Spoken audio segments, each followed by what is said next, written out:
Welcome to Inside Economics. I'm Mark Sandy, the chief economist of Moody's Analytics. I'm joined by my two co-hosts, Ryan Sweet. Ryan is the director of real-time economics, and Cris. Cris is the deputy chief economist. Well, this is Saturday morning, a little unusual for us. Did you have a good start to the day? Yeah, so far so good. So far so good. Any day that starts with coffee is a good day. So. Wawa coffee? No, you've got your own espresso machine. I've got my own special blend. So yeah, Ecuador, little Colombian, Nicaragua. You gotta mix them up. I really like the Indian. I like the Indian coffee actually. Oh, really? I didn't think they were a major grower, but apparently they are. Can you drink Wawa coffee, or is it just so far below your standards? I love Wawa coffee. I'm not a coffee snob. All right. Despite the image that Mark tries to project. Yeah, you're an eclectic coffee drinker. I mentioned Egypt. I mentioned Egypt. I can't imagine they have got coffee beans in Egypt. No? Do you know? I don't know, but coffee comes from that part of the world. Right? Yeah. Around there. So I don't know. I doubt though. I think it's a little further south. I've often thought that everyone should take like at least a half hour out of their day. You should exercise, half hour. So something like that every day. You should take a half hour and just think about how to improve the way you live. Like coffee. Like I don't think about it at all. I just walk into Wawa and I get my hazelnut coffee, 16 ounce, 3 little half and halves. But it's got to be better than that, right? That's not even coffee. Come on. There you go. I knew it. So what am I missing? I'm missing hazelnut plus the creamer. Yes, that's right. I've got you guys think about your coffee. People think about their wine. They think about what shoes to buy. I don't think about any of that. I'm missing so much. I'm on autopilot. Yeah, you're thinking about the numbers. Oh, but I got to do this. Anyway. Well, here it is, Saturday morning. The reason is that I was traveling yesterday on Friday and got delayed. And so unfortunately we couldn't record that till this morning, but that's okay. We've got perspective now on that consumer price report, which was pretty miserable. We knew it was going to be miserable, but it was more miserable than we thought.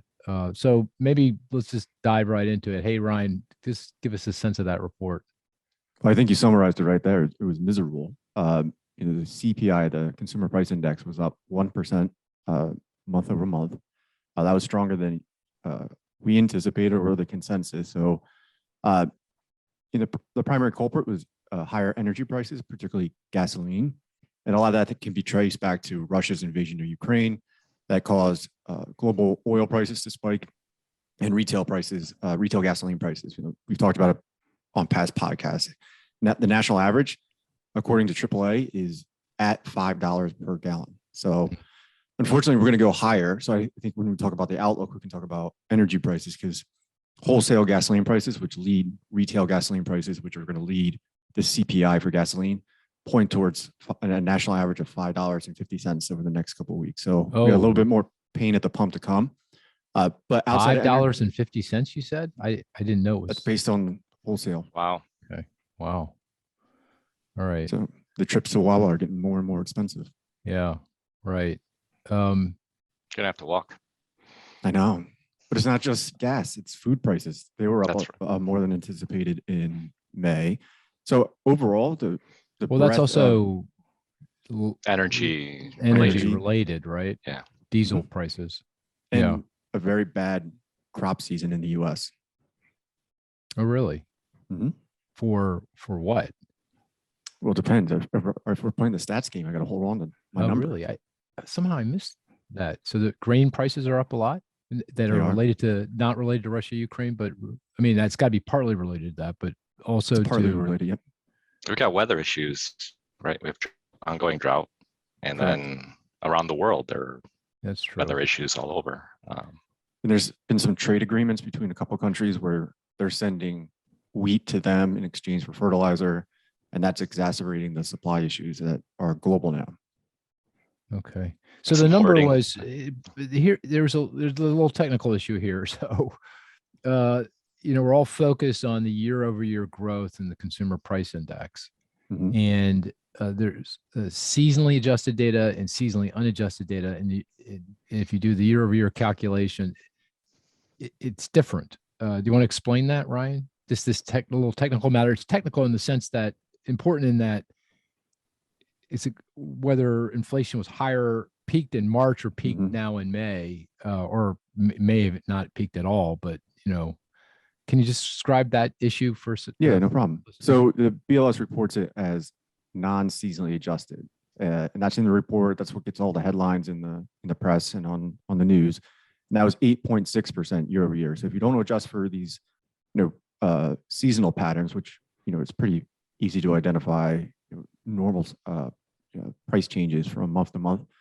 If you adjust for it, which is seasonally adjusted, which we look at, that was 8.5%. But at least historically, when you look at the difference between year-over-year growth and non-seasonally adjusted versus seasonally adjusted, it's really small. I mean, this is also small. It's a tenth. But as your point, it determines whether or not inflation's peaked already or we had a new 40-year high in May. Yeah, and your view is that we should be looking at the seasonally adjusted series, and year over year, that would be 8.5, which would put it below the March peak of 8.6. A little bit below. I mean, yeah, we're moving in the right direction. It's a matter for the historical record. And, if you read the New York Times or the press accounts, they're saying 8.6 new 40-year high, but you would say no. That was March. Correct. Of course, now given $5.50 a gallon, it could be temporary. June could be a new high. So correct. We're not quite there yet. Okay. Yeah, energy and food prices. I mean, there's no sign that food prices are going to start to moderate anytime soon. But the May gain was very, very broad based. Very few components of the CPI fell month over month, or even year over year. But energy really left its mark. I mean, you and I were chatting about even the core CPI, which strips out food and energy prices, which are volatile. And economists, we look at core CPI because that's a good predictor of what underlying inflation is and where it's likely headed. That was up 0.6% month over month, identical to what we got in April. And year over year was seasonally adjusted was 6%. Got it. You do this really great decomposition of the year over year growth into what's related to energy, what's related to supply chains and other factors. Can you walk us through that decomposition? Yeah, no problem. So this is decomposing year over year growth in the headline CPI. And what we do for the supply chain components, we went through the bowels of the report. Well, first do energy, because that's obvious. Do energy first, and then go to the supply chain. So energy's contribution to year over year growth in the CPI was 2.8 percentage points in May. That's up from. Go ahead. No, go ahead. Go ahead. Finish. I'm sorry. Double check. Oh, it was up from 2.3 percentage points in April. Okay, so 8.5% year-over-year increase. Of that, 2.8 percentage points was directly related to the higher energy prices, oil, basically. Correct. Oil, gasoline, heating oil, things like that. Yeah, but they're all go back all grouped together. Yep. Yeah, they all go back to. So if I take 8.5 and I subtract 2.8, what is that? That's 5.7. Correct. 5.7%. Okay. But that still doesn't do complete justice to the contribution to inflation of energy, because as we pointed out, it's led to higher diesel prices, which causes food prices to be higher. And it's also bleeding into things like airfares and other things. Yeah, because there's a very strong relationship between growth in jet fuel prices and growth in the CPI for airfares. So it's more expensive to fill up the plane. They're going to charge you more. So yeah, right. Yeah, it makes sense. So how much of the 8.5% is, let's call it, the indirect effects of energy? I can calculate that. I haven't done it yet. Okay. But 2.8% is direct.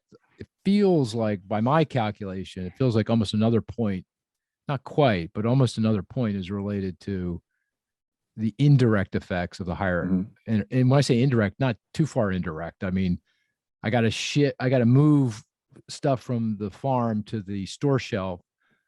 That costs diesel. That goes to the cost of diesel. And so I do the calculations, it's about a point, not quite a point, but let's go with a point. So we went from 8.5 down to 5.7. Take another point off. That's 4.7. Okay. And then let's go to supply chains. That's next. So what do you think the impact of that is on the CPI? So when you add it up, I mean, the bulk of the supply chain constraint component CPI is new and used vehicles, but it also includes bedding, furniture, children's apparel, things that are being really affected by the supply chains. That's electronics, right?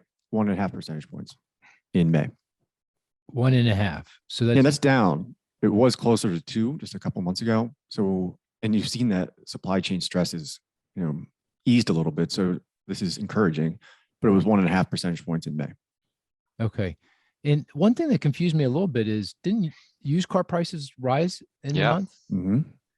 And it had fallen for a couple months, and we thought used car prices might have rolled over. And we construct our own measure of used car prices based on actual transactions. And that looks like that continued to weaken in the month of May. It's up a lot year over year, but on a sequential basis, it looked like it declined. Any sense of that, why that happened? Is that just goes to seasonal adjustment and hedonics, or what is that? It's hard to pinpoint, but they changed the BLS, the Bureau of Labor Statistics, alter their methodology for how they calculate vehicle prices in the CPI.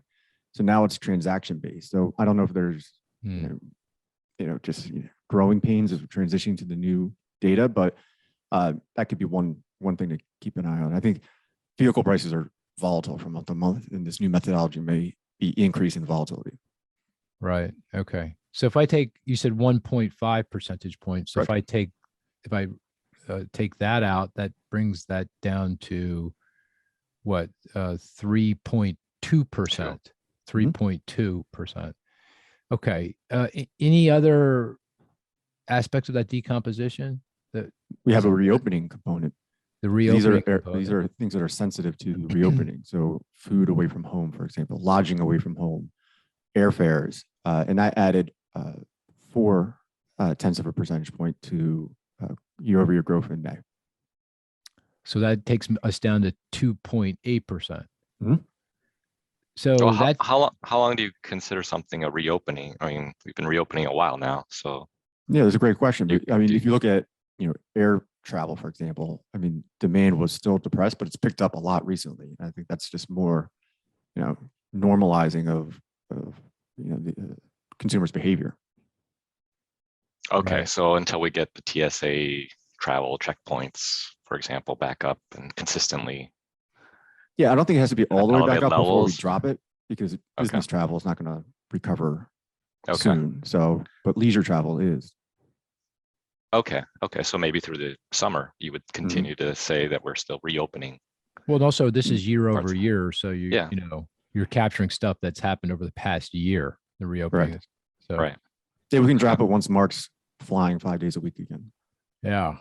Well, it feels like that's happening sooner rather than later. Yeah. Doesn't it feel that way? I mean, my number of invitation I'm getting to speak at different functions has risen sharply here in the last few weeks, couple months.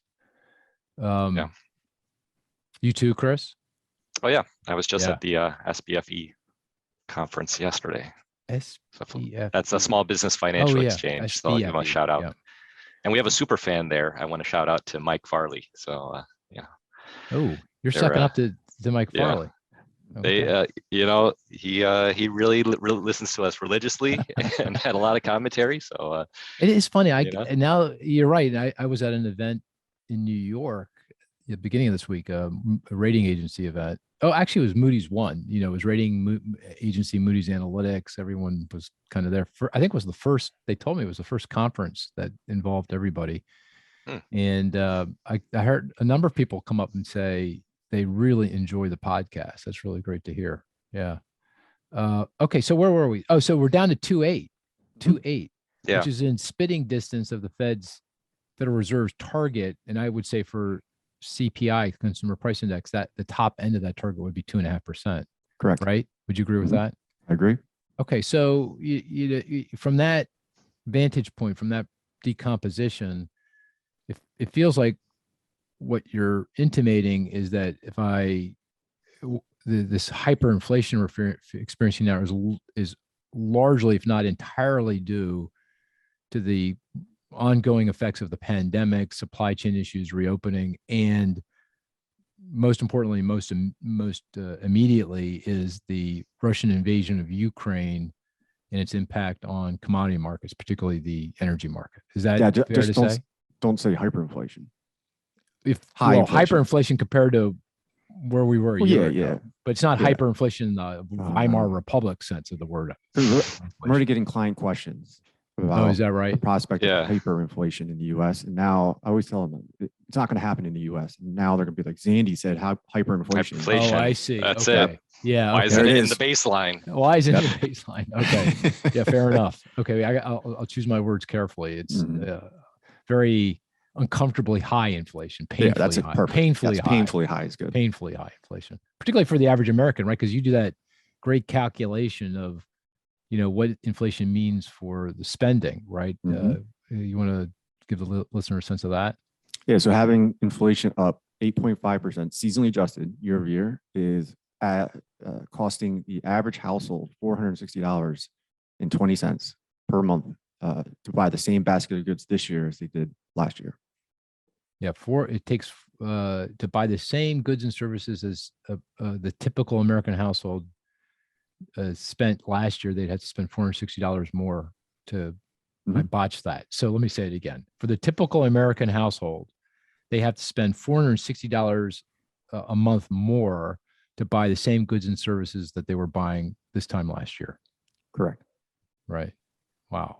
That's a lot of money. And the typical American household makes what in a typical year? Like 70K, something like that, a little less than 70K. Chris might know off the top of his head. That's like 65, right? Yeah, 60. Between 60 I think and it's more 70. than that. Yeah. Is it?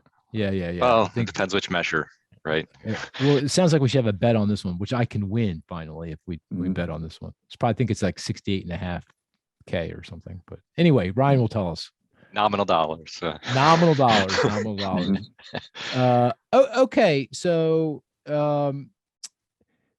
given this decomposition, it sounds like, it feels like what we're saying is that the number one and two issues behind this high inflation is the pandemic and the Russian invasion. Is that fair to say?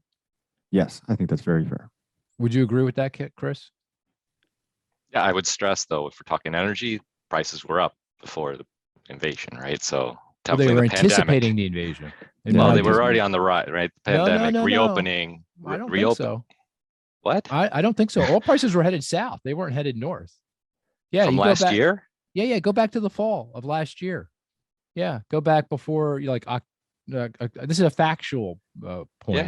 Yeah. But they were certainly up from a year ago. Oh, right? Yeah. No doubt. But they were starting it's to come not back as in. It felt like they were what, I don't know. I can't remember, $75-$80 a barrel. And they didn't feel like they were going higher. They felt like they were going lower, back end of last year. It probably would have gone lower because of the Chinese shutdown, right? Because some weakness. Weakness in demand. Globally. So West Texas Intermediate peaked in October of 2021 at $85 a barrel. Okay. And it started falling. Yeah. And then exactly bottomed out probably mid-December at $70. And then resumed rising. That's right. It started rising because people started anticipating, when did Russia invade? It was February or something. February. But if you go back and look at the press accounts, it was already on the radar screen in December. People were starting to price it in. So I would proffer that prices would be lower, $70, $75, which it wasn't too far from our equilibrium price. What we think the price should be if you don't have these wacko things going on in the world, consistent with the marginal cost of producing the marginal barrel of oil, which is in the fracking fields of the U.S., and getting that oil into the global marketplace. Okay. Yeah. If we're talking year over year, and we've been talking year over year inflation, you have to, the price of oil was already much higher than it was a year ago by that point, right? All right. I'm just saying, we would have been headed south as opposed to headed north on oil. But nonetheless, yeah. Yeah. I'm not denying the Russian invasion had a huge impact. So is it fair to then say that the inflation we're observing now is largely due to supply side disruptions to the economy as opposed to demand side effects? What would you say? I mean, it feels like it, right? I mean, these are supply side issues, not demand side issues, largely. Yeah, I would agree that the majority, but there is some demand pull inflation. Yeah, I would say the demand pull inflation is most obvious in housing, in the rents, the homeowner's equivalent rent, which is another aspect of this high inflation, which is, and that's why, in my view, we're, not at 2.5. We're at, what do we calculate? 3.2. That is the delta largely related to the acceleration in rent growth, which is, I guess, supply and demand, right? Yeah. Yeah. Right. Yeah, we didn't build enough homes or apartments for the past decade. Right. I mean, we have a affordable housing shortage. Vacancy rates across the housing stock are pretty close to record lows, considering both for rent and for sale. And that goes to very weak home building since the financial crisis and the housing bust. But it also goes to some significant, I'd say, recently increase in demand, right? Yeah. Yeah, you saw it in the CPI. Although you could argue that's reopening effects too, somehow, in part, right? Because you had all these millennials that doubled up or didn't start households during the teeth of the pandemic and then have most recently. So that surge in demand, particularly for rental properties for rent, it then conflates with the lack of supply, and then that adds to the rent growth that we're observing right now. The very strong double-digit rent growth we're observing right now. Yeah, millennials are a large number of them. 40 million of them are moving into their prime age, first-time home buyer, but affordability is so low that they're getting pushed back into rental markets, and that's driving up tenant rents. Yeah. Okay. There's a number of other. So we say mostly supply side problems related to the pandemic and Russian invasion. Some demand side issues, most obviously with regard to rents and housing costs. You mentioned a little bit of that in airfares. That's, we are seeing some of that. The flip of that is, though, we are seeing less demand for goods. Inventories have built there, and we're starting to see some price weakness for goods products that are it's now in oversupply, I think. Like, weren't there declines in the price of household furnishings? No, it was not furnishings, household goods, like cleaning supplies and that kind of thing. Right. Okay. So we are starting to see this because of the switch in demand from buying stuff to buying, services, travel. It's the most obvious, restaurants, eating out. That's having some impact on relative prices. There was also year-over-year declines. Not a lot of them, but there was some in cell phones. That always happens, though, doesn't it? I mean, that's technology. I can never figure that one out. But that's hedonics, isn't it? I mean, TVs are always down. Right? Yeah, I think hedonics meaning quality adjustments. Yeah. The quality, even the price stays the same or goes up, but if you have these improvements in the quality, of the TV or any consumer electronics, the price will decline. Yeah. Okay. So, but there's other explanations for the higher inflation that are out there. I'm just curious. I'm going to throw a few of them out there and just get your sense of it. One is around energy markets, energy prices. We keep going back to the Russian invasion of Ukraine because that feels like that's pretty obvious. But do you hear this argument that it's regulation of the energy sector that's at work here? That's the problem. That in the U.S. energy regulation. No, they're just saying that's caused by higher global oil prices because of the movement towards green energy. We've decimated the fossil fuel industry, right? That's the argument, the theory. Yeah. And it goes to why global U.S. producers aren't ramping up production more quickly. That they can't. They can't get a permit, environmental regulation, whatever it is. There are sometimes people argue this and don't give you a real sense of what regulation they're talking about. It's just regulation. Any credence to that argument?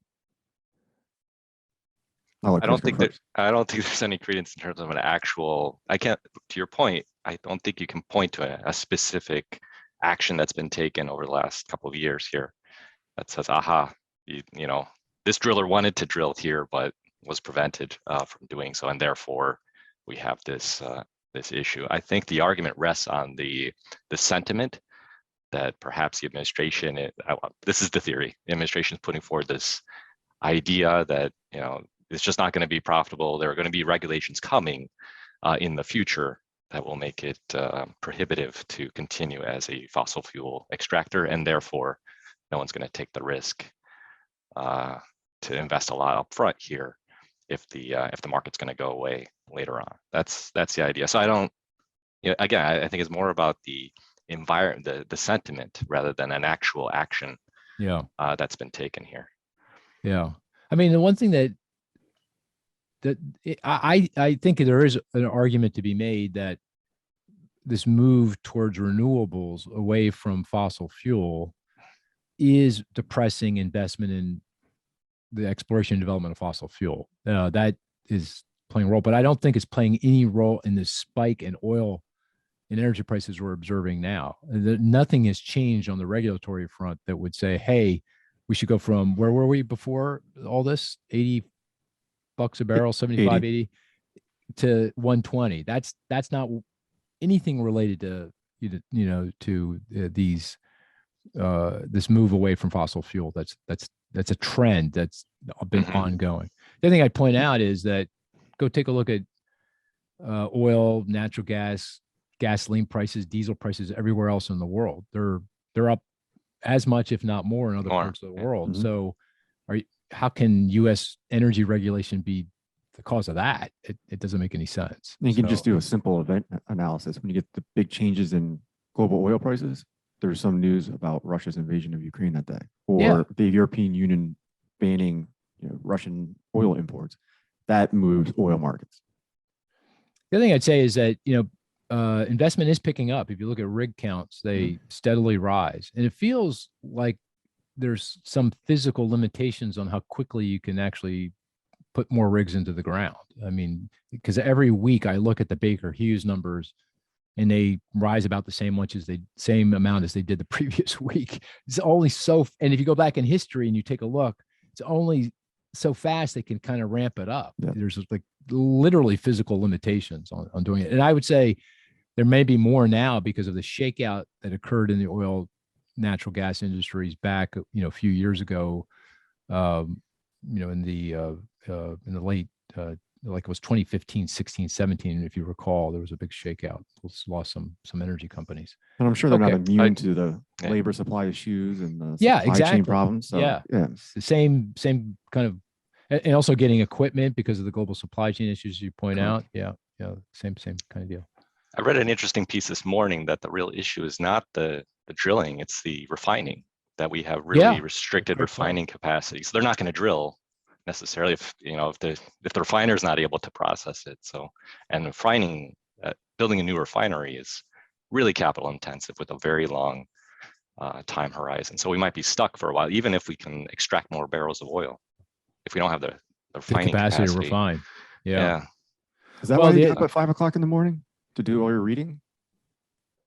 I read through the night. Yeah. Do you really get up at 5 o'clock every morning? Did he say that? Did he say it? Did he say 5 in the morning? He didn't say that. He sent an email at like 5:25. Oh, he did? Well, listen here, Mr. 3 a.m. Well, I'm a night person, not a morning person. Well, I was up at 5:25. No, only kidding. 6:25. Yeah, I was gonna say. I got my Wawa coffee at 6:25. Fortunately, they're open 24/7, so that's another good thing about Wawa.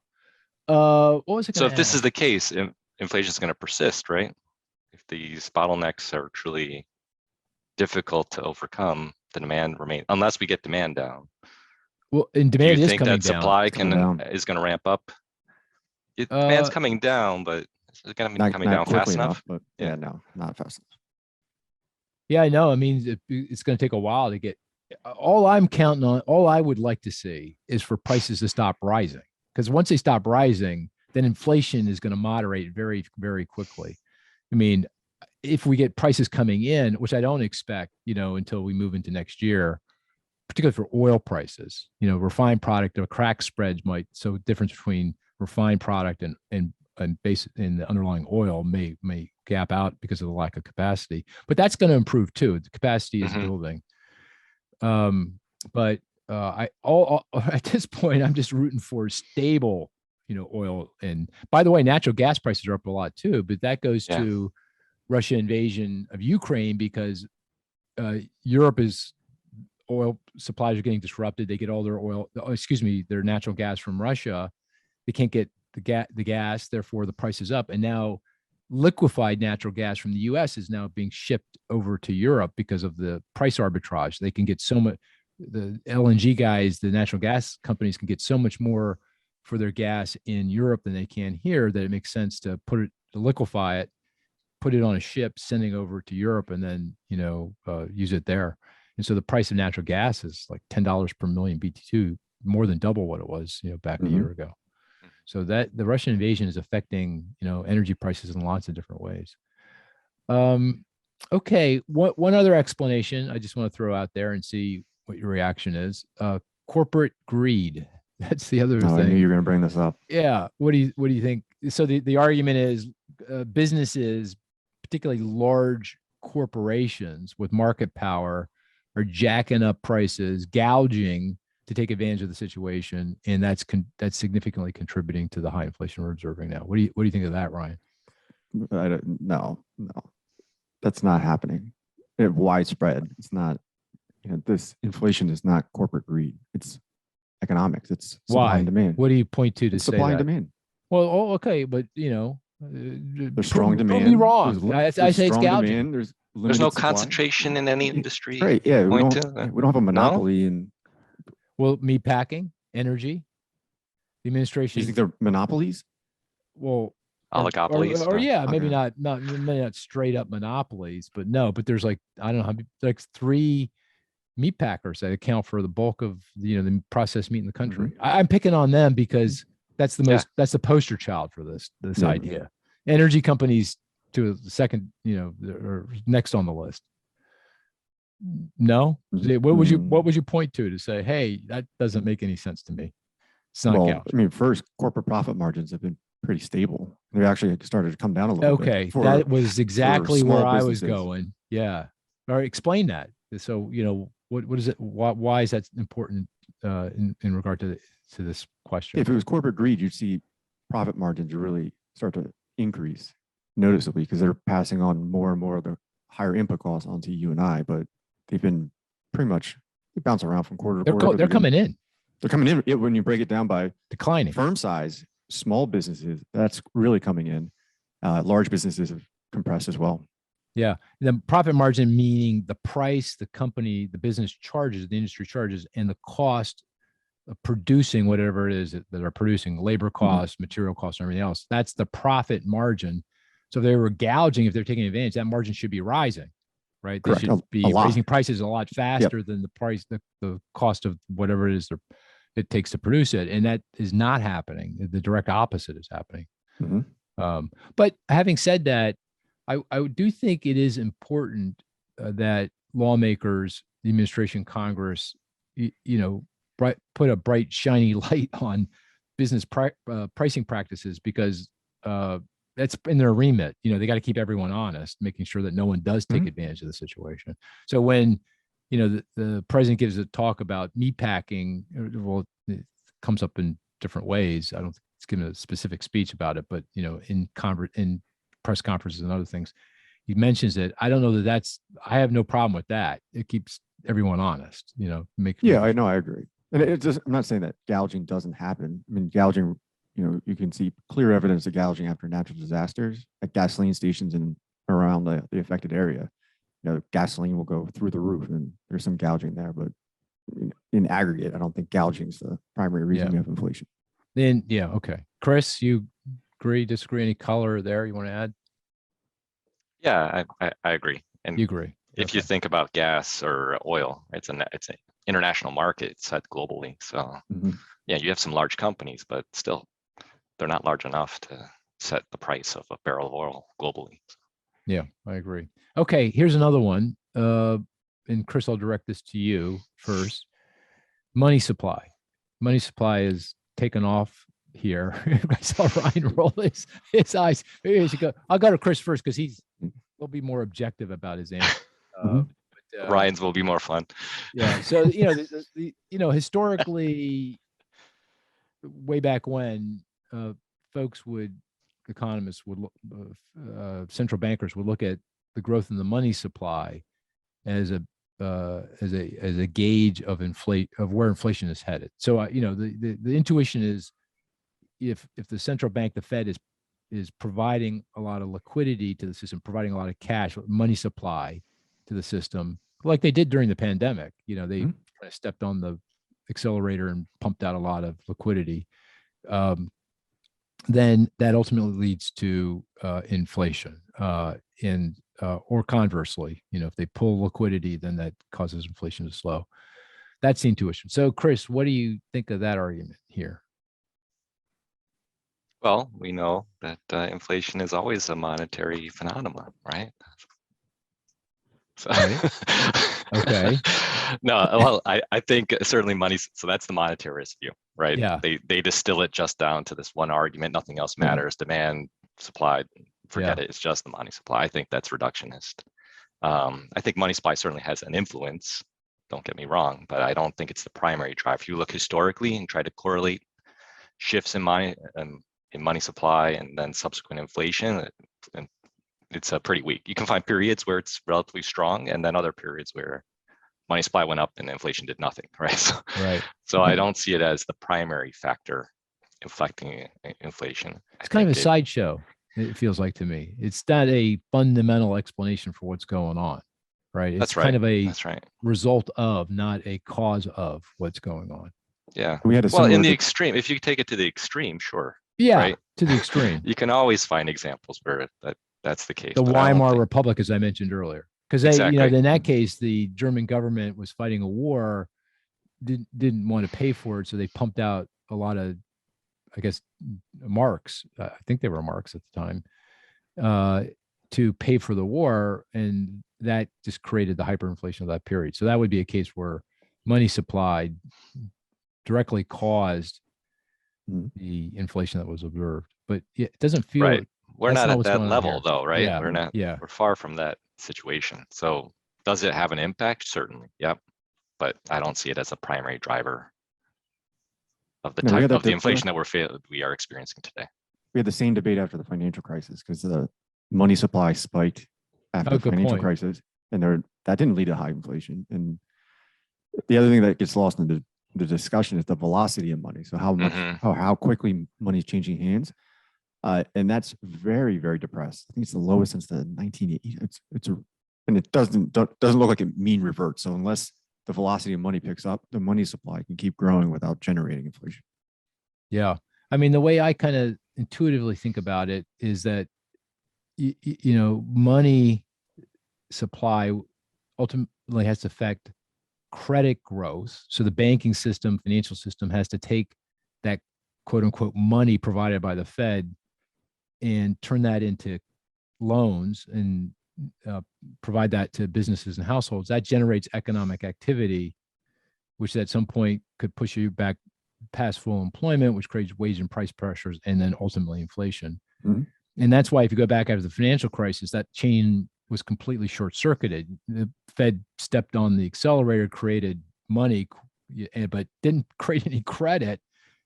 In fact, because we were all deleveraging, households were being forced to reduce debt. The banking system was forced to capitalize at a higher level.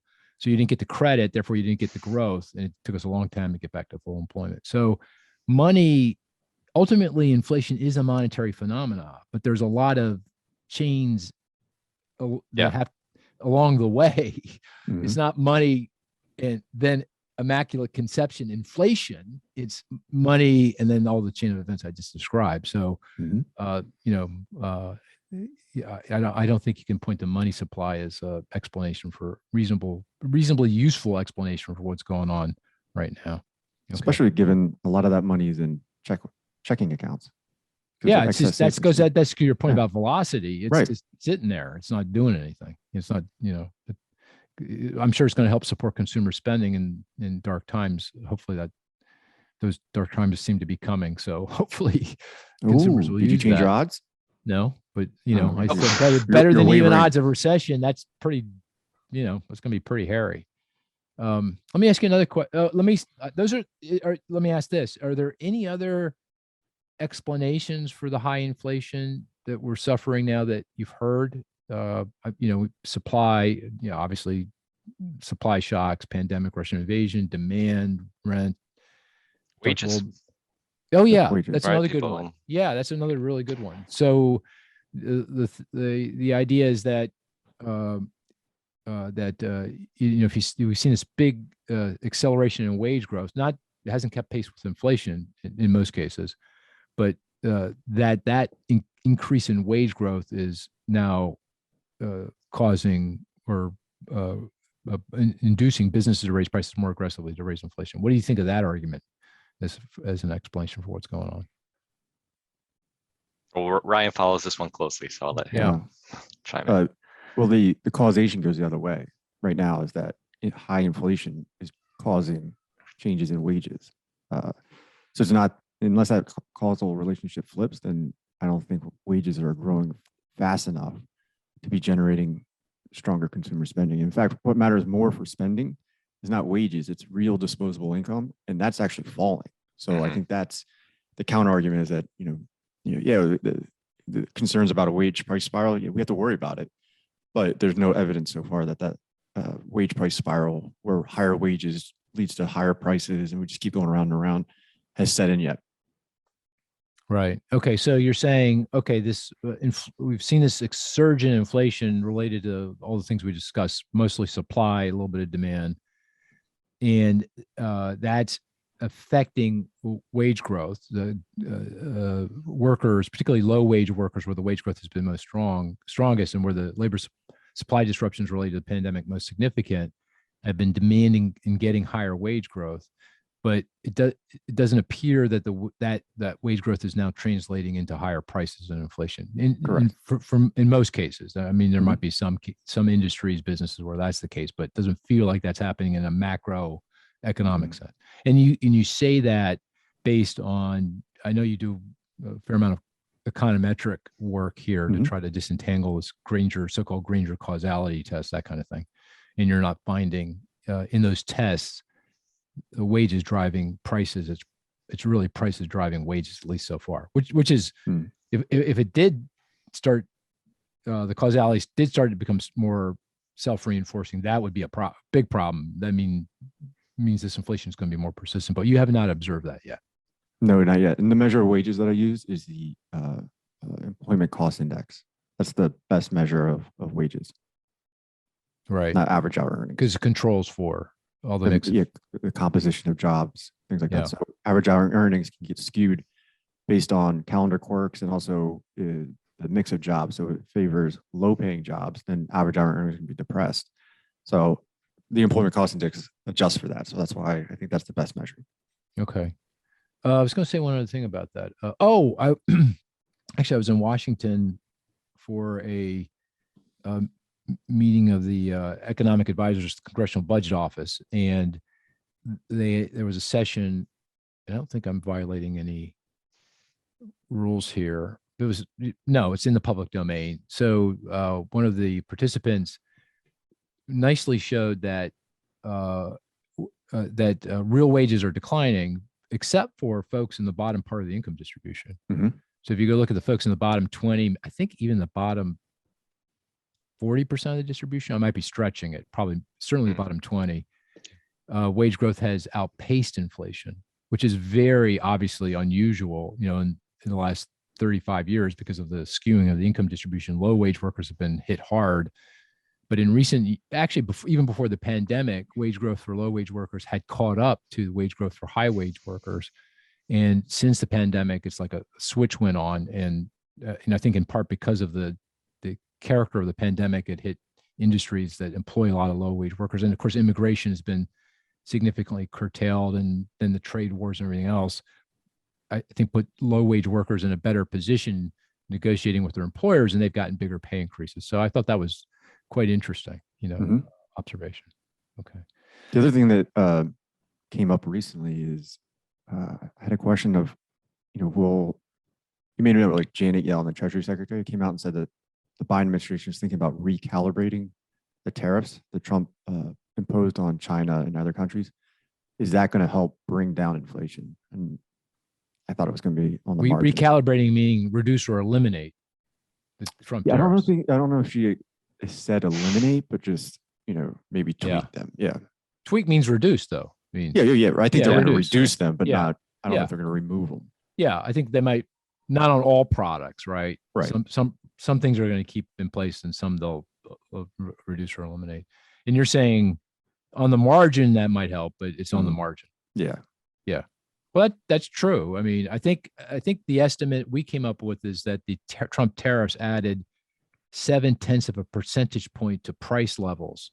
So if you take that out, if you got rid of all of them all at once, and that would reduce inflation by 0.7 of a percentage point, which, by the way, would be enough to get us from 3.2 to 2.5. I'm just saying.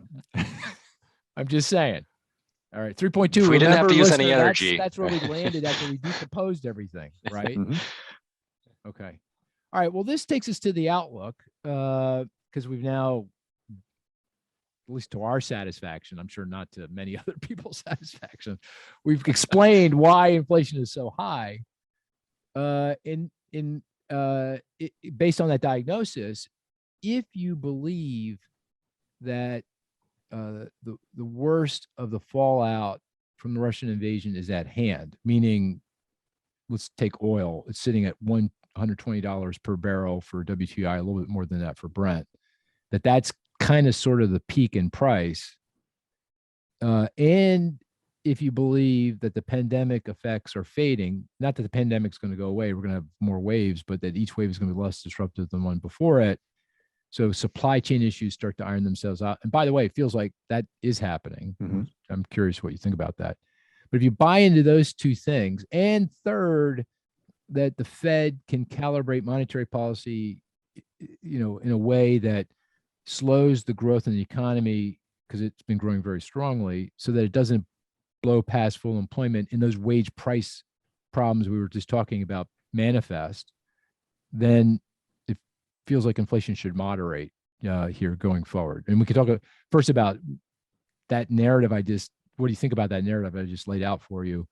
And then after that, we can talk about the timing of all this. But what do you think about that? That's kind of our baseline view. Our forecast, our most likely scenario, makes those assumptions, and you can see inflation moderating. That inflation, now I hesitate to say it's peaked, but it's peaking, and it really does depend on oil prices when it actually does peak. But it is peaking because oil prices, we're assuming that will continue to move higher here in a consistent way, that inflation will moderate going forward. What do you think of that outlook? Cris, I'll turn to you first.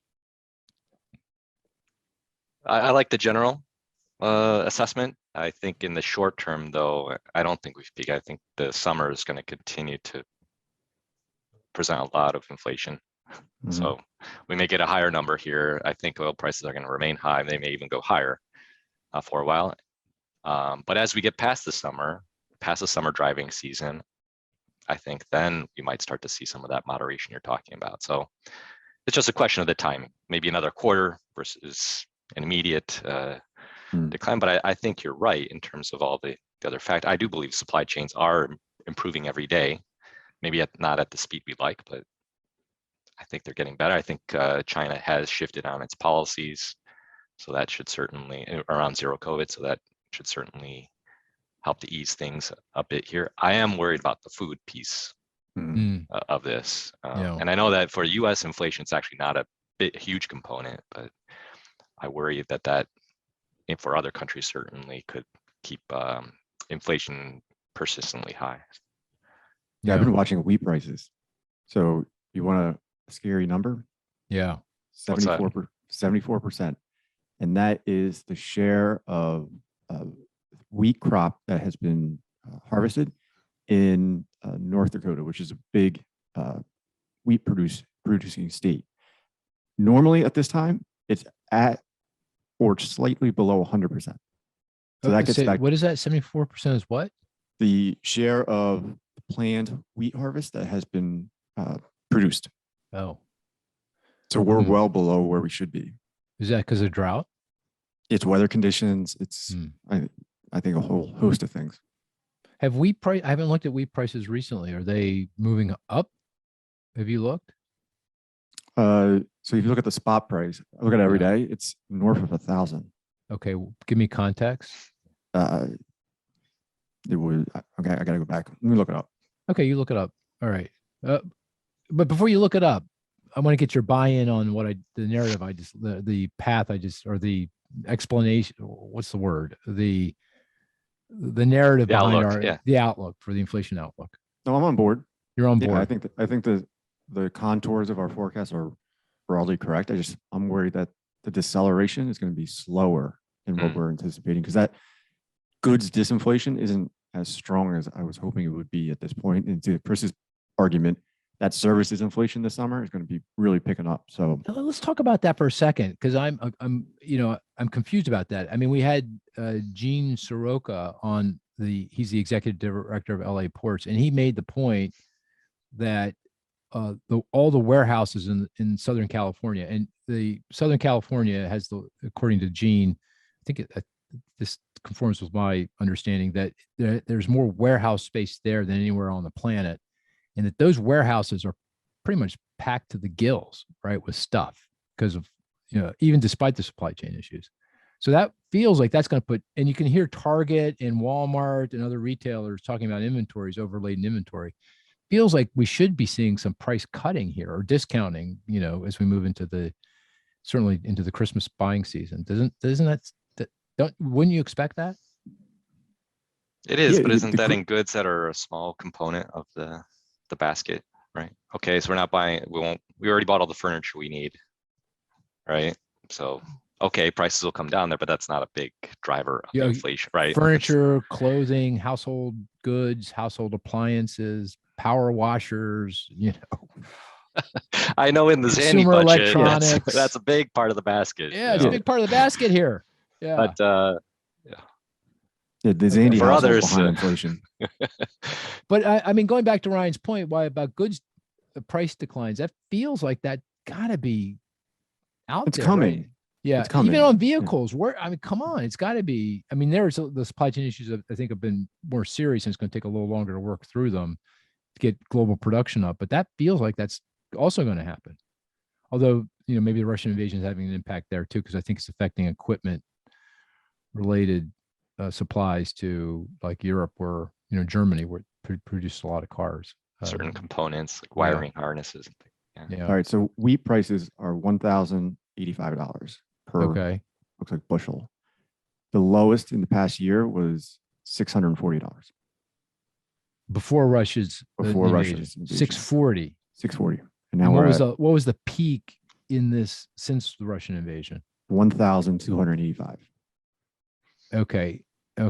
And is it moving higher now? It's kind of leveled off recently. Okay. All right. Well, we got to watch that carefully. Mm-hmm. Yeah, we'll watch that very carefully. Elevated. Yeah. Well, back to goods for a second. Lumber prices, they continue to move sharply lower, aren't they? Yep. Yeah. They're south of $600 now. And that was the poster child for the supply chain disruptions a year ago, right? Mm-hmm. They were at $1,600 per for 1,000 square feet. So now we're down to what, 600, something like that? Below 600. Yeah. I think on Friday it was like 585 or somewhere around there. Okay, so that's a good sign. Yeah. Hey, I think those three key assumptions that are driving the outlook, the pandemic. It feels like feel pretty confident about that one. I mean, you can't be confident about any of this stuff, but more confident that the pandemic is fading and these supply chain disruptions are going to abate, and we're going to start seeing some price weakness, if not outright declines in some of these goods prices. Mhm. On the Fed policy, which we're going to come to in a few minutes, because I want to talk about what this all means for monetary policy. I think we feel pretty good about that. The one that I'm most concerned about, and Chris, you kind of went there in your comments, is have we seen the worst of the economic fallout from the Russian invasion? So here's my question to you. The reason why oil prices recently jumped, it felt like we had seen the worst of the run up in oil prices when the U.S. sanctioned Russian oil, and then prices seemed to be coming back in. They were back below $100 a barrel there, not too long ago. But then the European Union came along and said, we're going to also sanction Russian oil, and that's even more serious than the U.S. doing it, because the Europeans buy a lot more oil from Russia than we do. And that makes a bigger hole in the oil market, and is behind this jump or this spike in oil prices. The question is, do you think the $120 per barrel for WTI fully reflects the EU sanctions on Russian oil? And I should throw into the mix, it's not only they're not going to buy oil, they're also, I think, contemplating requiring any insurer that insures oil vessels that take Russian oil and takes it over to China or India or wherever else, doesn't get that insurance. They're going to abrogate that insurance policies, which obviously significantly complicates the shipment of oil. I'm assuming that 120 is roughly a peak and reflects the reality that the EU is going to sanction and maybe abrogate insurance policies. Do you have any sense of that? Any view on that? I mean, any thoughts on that? Do you think I have that right? I think you might have that portion right, but what else could go wrong? Yeah, exactly. Yeah, okay. Exactly. Or another country, right? What if India does decide, based on pressure, to also reduce, or another country? Yeah. Okay. I'm just throwing out there could be some other factors here that. Or I guess any impact. other event, the ship gets stuck in the Suez Canal or something, kind of event, or terrorism attack. Gulf Coast hurricane. Is that a possibility? It's hurricane. Oh, Gulf Coast. I thought. Yeah, I was thinking somehow I had Middle East in my mind. When you said, right. Oh, we've got these shifting weather patterns. Yeah, exactly. Right. Okay. A refinery goes out, though. That's certainly within. If we're, again, based on this article, if we're really so dependent on the refinery capacity, right? If we get some other shutdown, good point. Certainly, it might not affect oil price, but it might affect gas, diesel, gas price, jet fuel, all those things. Yeah, right. That's a great point. That's a great point. Okay, so we're running on time, and we haven't played the game. Should we play the game? I mean, there's one more thing I want to talk about, and what this all means for policy, monetary policy, and markets. And then we could play the game, or do you want to just shelve the game for a week, or what do you want to do? Oh, people love the game. Okay, we got to play the game. That's the commentary I got. You notice Ryan didn't say anything. Upset. I think he's got like a baseball game to play or something. We'll make it a quick game. How about that? No, I just used my number, 74%. So I got to come up with a new one. Oh, that would have been a bad number, though, right? I mean, how in the world do we know? North Dakota.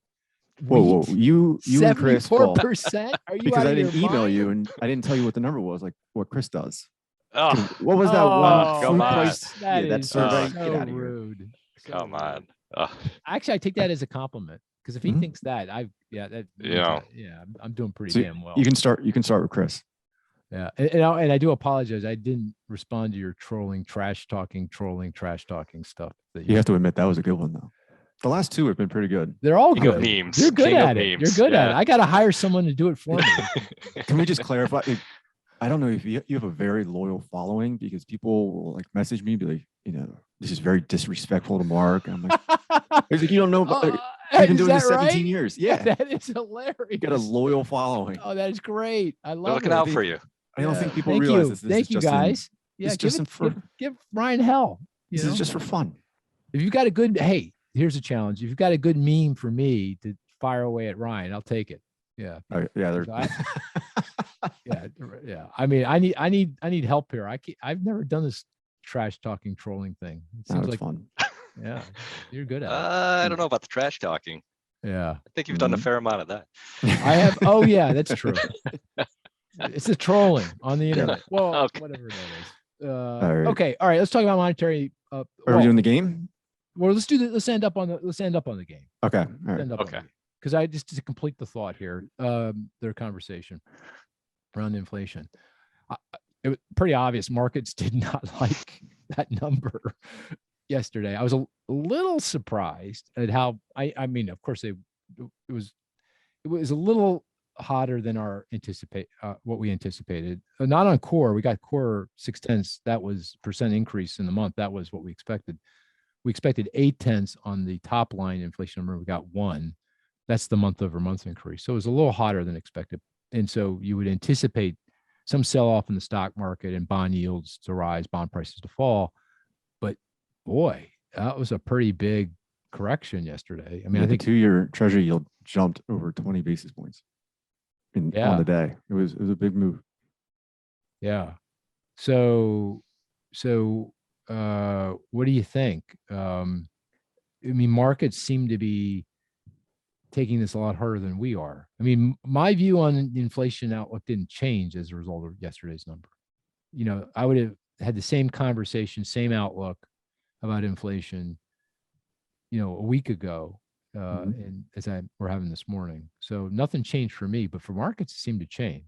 Is that because the Their Fed Fed? assumptions. Yeah. Yeah. Okay. There was So a what big are shift they in now there. assuming on the Fed? 3 50 basis point rate hikes, June, July, September. So September was fully priced in a 25 basis point rate hike. And then after the CPI, it moved up to 50 basis points. Right. What's the terminal rate? That's where the markets think the rate's going to end up at its peak. Right around 3. Still 3%. around 3, not Mhm. higher than 3.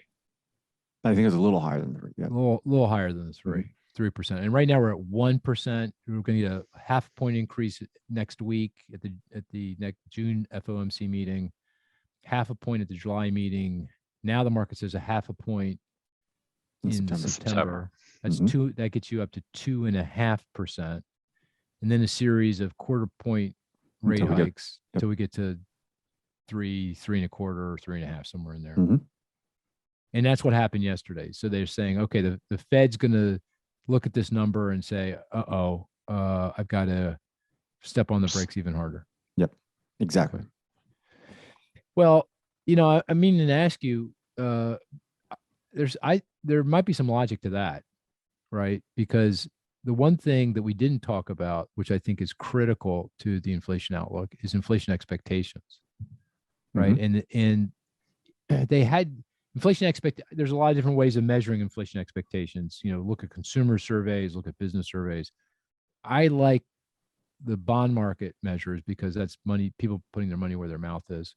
And if you look at those measures, they had before yesterday's report come in, and we're back pretty close to the Fed's targets, but now they feel like they're migrating a little higher. So that would suggest the Fed does need to send a stronger signal, either through the language they use or through action, or both, probably both, and to get those inflation expectations back down again, consistent with their targets. So I was thinking, you know, maybe, and by the way, this migration up in inflation expectation was that happening even before yesterday's number, but I'm sure with yesterday's numbers been reinforced that, you know, right now we have as our terminal rate for the funds rate at 2.75. That feels a little low to me in the current context. What do you guys think? Ryan, you're sticking with the 2.75? Yeah, because I think we might not even get there. The Fed might break the economy before we get to. Oh, that's right, because you think the recession risks are very high here. Yeah. Yeah, but given our baseline outlook, everything, you know, that we've just articulated. Yeah, I think when we update the baseline, we should probably go to 3. Probably go to 3. One more. Well, I don't think we have a 50 basis point hike at the September meeting. We probably should put that in. That feels like it's going to happen. It's a done deal. The recession's a done deal? No, the 50 basis points. Oh, the 50 basis points in September. Yeah. Do you assign any probability to a 75 or 100 basis point shock and awe? That's to Ryan. either. Yeah, I don't think they would do that. Yeah. Especially 100, that would be full-fledged panic mode, and markets would just not like that. Well, Yeah, if you want to tap down inflation expectations, well, we're not right? that far away, Chris. Yeah, I yeah, don't yeah. think. That I mean, Yeah. I mean, just I to give you a just- sense of the best measure, in my view, the one I look at every morning is 1 year, 5 year forward. So that's inflation a year from now in the subsequent 5 year period. You abstract from all the weirdness in the near term, but get to kind of what people think it's going to be in the intermediate term. Last I looked, that was 2.7%, something like that. So it needs to be at 2.5, to be within the Fed's target. So it's not too far away. It's on the high side, but not too far away. So 7,500 basis points would be, I think, really using a sledgehammer, and really risking pushing to concerns about recession risk if they overdo it. Did you look at mortgage rates yesterday? Fixed mortgage rates, 5.85% on a 30-year fixed. So, they're moving. That's already moving up pretty significantly here. Okay. All right. Let's. Is it one hike for? You're talking 250s versus 175, right? You actually, in terms of a total, you may not have is that to what go you're as saying? far. Oh yeah. Or it's just you just front load it versus. You want to send I'm not saying we send a message. Yeah, Strong send a message. Yeah. I don't know. If you're trying to break the psychology. Yeah, but it feels like you might break the economy, to Ryan's point. I mean, that 50 basis point hike at the last meeting, that was the first time in decades that they moved by 50 basis points up. So going 75 would be. I mean, so far. That's my point. The 50 really didn't do much to the expectations, right? The other way to think about it, though, is financial conditions, because that's ultimately, it's monetary policy affects equity prices, bond prices, value of the dollar, credit spreads, and ultimately the economy. So if you look at financial conditions, I would say that feels pretty close to where the Fed would want it, right? Stock market is now down based on yesterday's move, I think 18%, not quite a bear market from the peak. You got 5.85% mortgage rates. What are credit spreads, Brian? Where are they? They are 450 high yield corporate bond spreads. Okay, they're not too high though. No, their historical average is around 500. Yeah, but I guess there's compositional issues in Yep. Okay, so maybe it is higher than it looks like. Dollars up, not a lot, but it's up pretty significantly from where it was a year ago. Yeah, so it feels like financial conditions are where you'd want them. Yeah, I would agree. I think they went a little tighter. You do, okay.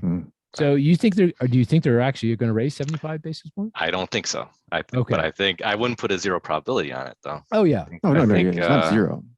All right. Okay. Very quickly, and then we're going to go to the game. What is your odds of recession over the next 12 months, over the next 24 months? Cris? 12 months. Why is he delaying? I asked him the same question last week. I'm trying to remember what I said. I think 40%. I haven't changed. 40%, and then my is it 18 months or 24 months? 24. 24. Oh, then I think you said 55 or 60 or something. Yeah, 60. 60. So 40 and 60. 40 over the next 12 months, 60 over the next 2 years. Ryan?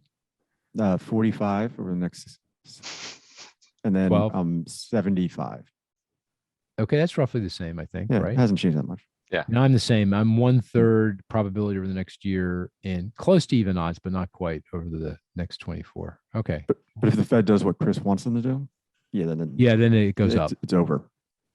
Yeah. Well, yeah. I want him to do. I just was. I like it. I like how you. Yeah.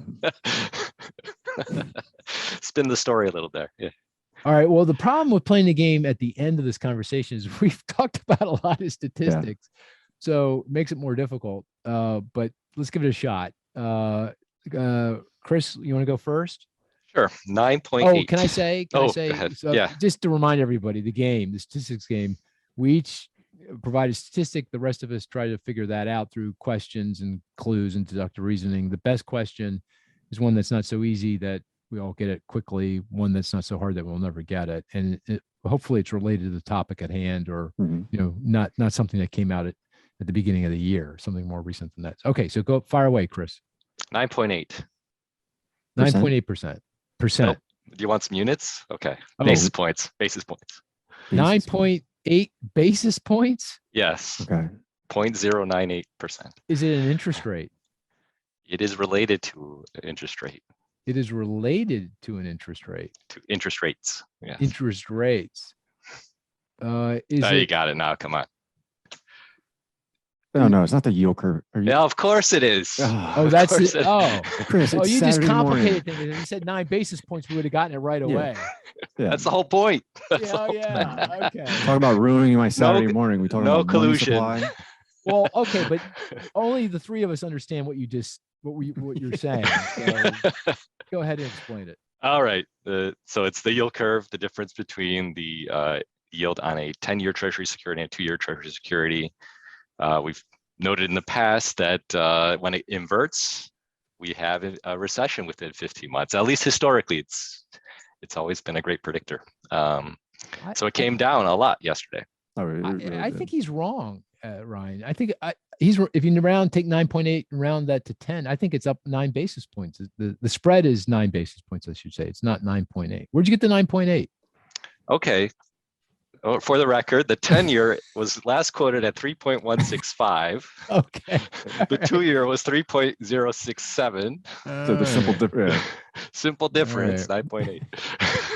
Okay, well, you blew away my statistic because mine was going to be 3.067. That's the 10-year. Yeah, well, because it is the news, right? I mean, that, as you pointed out, Ryan, you noticed, right, when you said the 2-year was up a lot, I didn't ask anything about that. No, I know. Because it was my statistic. And that's really, now we should explain it. I mean, that is the clearest barometer of what investors think the Fed's going to be doing. So if the 2-year rises or falls, that's investors saying, hey, they're going to press on the brakes more strongly or take them off the brakes or press on the accelerator more. So that's a very key measure to use. And back to the yield curve. So the difference between the 10-year and 2-year Treasury yield, that yield, that spread, 9 basis points, that's pretty narrow, but it's not the narrowest it's been, right? Oh, it actually did invert in early April for a couple of days, but it widened out again a bit, and now it's back down below 10, right? And I do want to point out that that's why one of the key reasons why my odds of recession over the next 2 years is high, but less than even odds, because we haven't actually inverted in a meaningful way, what I would call a hard inversion over a long period of time, which would be a clear signal of future recession. But the flattening of the yield curve, 9 basis points, that would be consistent with an economy that's really going to slow here. It's kind of right on the edge of recession. By the way, I wanted to point out, we had the business survey. We do this business survey every week. We haven't talked about it in a while. I just got it for last week. The most prescient indicator in that survey is the percent of respondents that say present business conditions are improving. So they're saying they're getting better. If that falls below 20%, that historically signaled recession, and it almost nails the timing of the recession. It went below 20% last week, 18%. Now, when I say this, it gets below 20 for a month, at least 4 weeks. That's been the case, but it's only been 1 week. So we'll watch this very, very carefully. But that kind of sent off a little bit of an alarm bell for me. That we saw that happen. And that's consistent with all the other survey. Oh, well, I'm not changing it yet. That is still very consistent. That's still consistent with close, but not recession. I don't know. All right. Okay, Ryan, you're up. All right, I'll give you guys. Don't say 3.165. Yeah. I'll give you the 30-year Treasury. I'll give you an easy one. 46.8. 46.8. Is that a UMISH? I was going to say that. Sentiment. Yeah. Because that's the only other really. Expectations. Yeah, expectations. Record low. Yeah. What? I think it's a record low. Even in the financial crisis? So The headline I- consumer confidence is below what we saw during the pandemic, lower than we saw during the Great Recession. It's the lowest since the early 1980s, I think. I think Well, it's a hold it. record low. Wait, you said record low. Is it a record Yeah. low or is it Hold on, lowest since I'm looking. Yeah. Really curious. Yeah, it's a record low. Oh my gosh. Wow. It's lower stock prices and surging gasoline prices. Yeah, no, I can explain it. I mean, the Conference Board survey, which is more labor market oriented, which labor market strong, is much higher, but still, that's pretty depressing. Mhm. Yeah. All And right, the this is gonna political be- breakout is ridiculous. No, I Yeah. can't You know. imagine. Oh, that. The Yeah. Republicans need 2 Yeah. hugs. Yeah. No, they need a well, I won't say anything. You need a cherry drink. They need. Have you ever had Negronis? Have you ever had a Negroni? No, you gotta have. It's a great kind of summer. Now here, this goes back to where we started. The quality of life. You got to think about, improving your life. Spend a half hour doing it. Maybe 15 minutes. That would be good.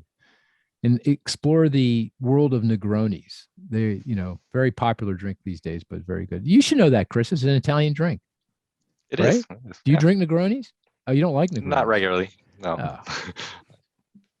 Well, here's the problem with you. This is why you don't like Negronis. You only have one Negroni. That's the problem. You got to have at least 2 Negronis. The second, I'm telling you, there's not many things in the world when you consume more of it, it tastes better the more you consume. Would you agree with that statement? I would. Would you agree with that statement? That's a fact. That's an The first economics. sip of Yeah, coffee is better than the last sip of coffee, right? Generally. The marginal return is diminishing. Right? But Yeah. this is not true with Negronis. It goes the other direction. There is a a point max. where it starts to go down. Yeah. I haven't. I found think that there's yet. a PhD thesis in the works here. Well, after this conversation, I definitely having a couple of Negronis tonight. Yeah, so I highly recommend it. And I'm just saying, I just gave you a life tip. That's a life tip. I consider that to be a life tip. Highly valuable advice. The 2 Negroni piece of advice. I'm going to look to you guys in the future at these podcasts for a life tip that's going to make my life better. Mhm. It's not all about me making your life better. You got to help me make my life better. Deal? All right, try something other than hazelnut coffee tomorrow morning. How about that? It's very guarantee. easy. The bar is low. I'm not kidding. Yeah. All right. Ryan has no comment. He's just thinking about his next meme to go after me. I can feel it already. I had No, a it was- question for you, Ryan. Yeah, go ahead. Vet services. This goes yeah? right to your household. What's going on there? Is it up or down? It was up. down. Prices. Ooh. No, prices What? on the month. Oh, it's the CPI. Yeah. CPI price. Yeah. Why? I have no idea. I'll ask Oh, you. Oh, I can tell you why. I can tell you why.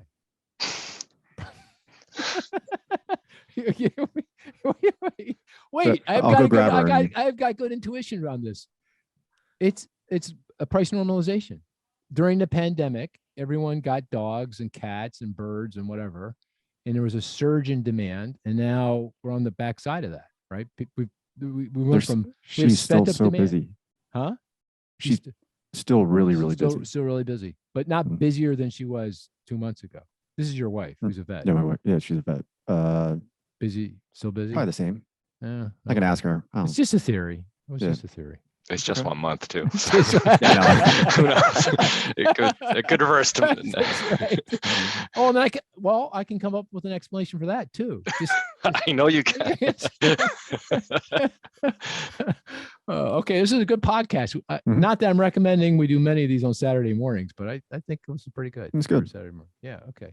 All right. With that, we're going to call it a podcast. Thanks, everyone. Take care now.